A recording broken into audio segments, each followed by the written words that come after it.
Saudari, saudaraku yang terkasih, kita umat Katolik di Indonesia mempunyai warisan yang sangat berharga berupa semboyan yang disampaikan oleh Bapak Uskup Albertus Sugio Pranoto. Kita semua mengenal itu, yaitu 100% Katolik, 100% Indonesia. Pertanyaannya atau tantangannya adalah bagaimana kita mau mengartikan semboyan itu. Saya tawarkan 1-2 gagasan. Yang pertama, 100% Katolik. Bagi saya pribadi, menjadi 100% Katolik berarti semakin bertumbuh di dalam menanggapi panggilan Tuhan, bertumbuh menuju kesempurnaan kasih, bertumbuh menuju kesempurnaan kesucian, bertumbuh menuju kesempurnaan hidup Kristiani. Dan itu adalah panggilan semua orang yang percaya kepada Kristus. Paus Fransiskus di dalam anjuran apostolik bersukacita dan bergembiralah memberikan contoh-contoh yang sangat konkret bagaimana kita bisa bertumbuh menuju 100% Katolik. Dalam arti tadi yang saya katakan. Beliau bertanya, apakah Anda seorang anggota hidup bakti? Jalankanlah panggilan Anda dengan sukacita. Sukacita adalah jalan menuju kesempurnaan kasih. Apakah Anda hidup berkeluarga? Jadilah suci dengan menjalankan janji yang Anda ucapkan ketika Anda menikah, diteguhkan di dalam gereja. Apakah Anda seorang pekerja? Jalankanlah pekerjaan Anda dengan semangat pelayanan dan dengan jujur. Apakah Anda seorang pejabat? Jadilah suci dengan menjalankan jabatan Anda penuh tanggung jawab. Tidak untuk kepentingan sendiri, tetapi untuk kebaikan bersama. Inilah jalan kecil sederhana yang ditunjukkan, ditawarkan oleh Paus Fransiskus untuk bertumbuh menuju 100% Katolik. Dengan kata lain, menjadi 100% Katolik berarti faham akan panggilan kita, yakin akan panggilan kita menuju kesempurnaan kasih itu, dan menggunakan kegiatan-kegiatan hidup sehari-hari sebagai tangga, sebagai langkah menuju kesempurnaan itu, kalau yang sehari-hari itu kita jalankan dengan kasih. Yang kedua, 100% Indonesia. Saya tawarkan 2 makna dari 100% Indonesia itu. Pertama, cinta tanah air. Seorang yang mencintai tanah air pasti akan bersyukur atas sejarah bangsa kita.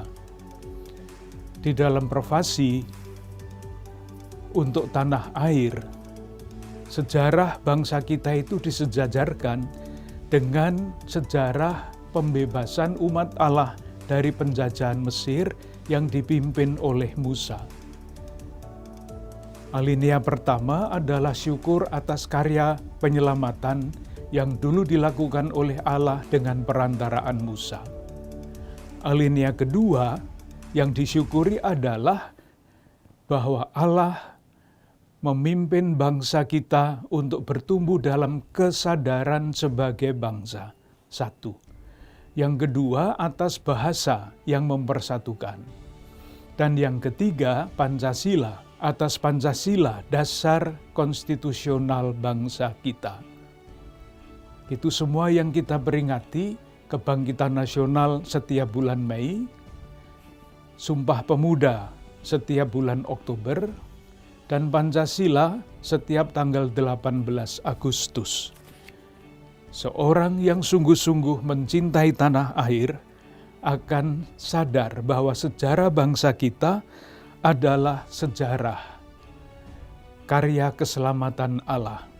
Dan dalam sejarah itu kita melihat bahwa bangsa kita itu sudah sejak lama berjalan bersama-sama, khususnya sejak kebangkitan nasional.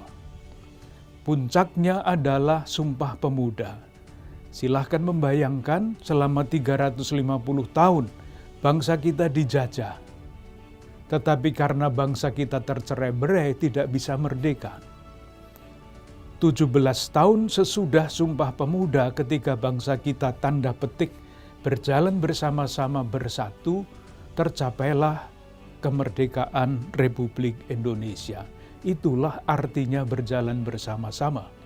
Dan ketika kita sadar bahwa itu adalah sejarah bangsa kita, dengan sendirinya inklusivitas itu akan tumbuh dan berkembang. Arti pertama mengenai 100% Indonesia. Yang kedua, bangsa kita adalah bangsa yang peduli. Sekurang-kurangnya itulah yang dirumuskan di dalam pembukaan Undang-Undang Dasar 45. 3 di antara tujuan negara kita didirikan adalah 1, melindungi seluruh warga negara Indonesia. 2, mewujudkan kesejahteraan umum. 3, mencerdaskan bangsa. Kalau kita rangkum, 3 tujuan masih ada 1 lagi. 3 tujuan itu bisa kita rumuskan di dalam kata peduli. Itulah cita-cita negara kita didirikan. Oleh karena itu, secara konkret, 100% Indonesia berarti cinta tanah air. Dan kalau kita cinta tanah air, kita sadar bahwa sejarah bangsa kita adalah sejarah yang mempersatukan kita untuk berjalan bersama-sama secara inklusif.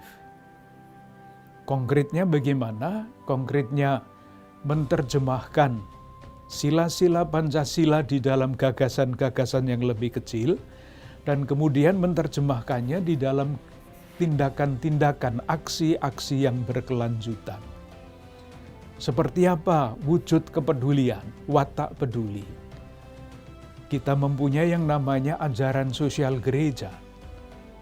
Ketika kita sungguh-sungguh menjadi warga negara yang peduli sebagai wujud cinta kita akan tanah air, maka kita didorong untuk memahami ajaran sosial gereja, menerjemahkan ajaran-ajaran itu di dalam gagasan-gagasan yang lebih kecil, dan mengaktualisasikannya di dalam gerakan-gerakan yang berkelanjutan.